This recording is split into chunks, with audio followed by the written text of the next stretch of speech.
Let's create a software update package. Go to Microsoft Catalog website, search your KB and download the KB.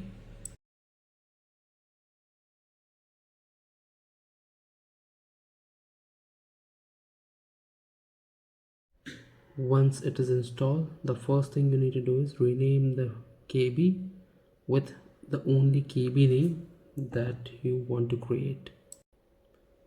Now go to application management, go to packages, right click, create a package. Give the name, description, manufacturer, and the most important thing, the package source file, which can be on local or network path. Hit next, make sure it is a standard program. Now give the KB name.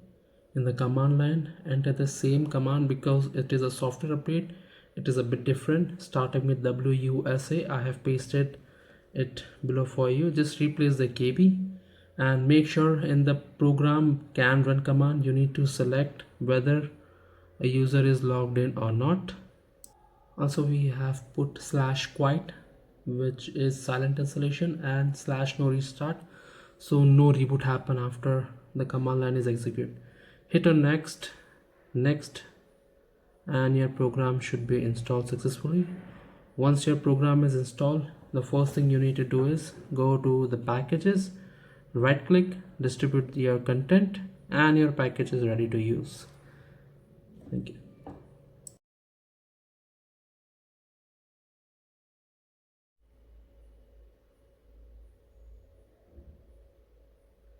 Please do subscribe to our channel, like and support us.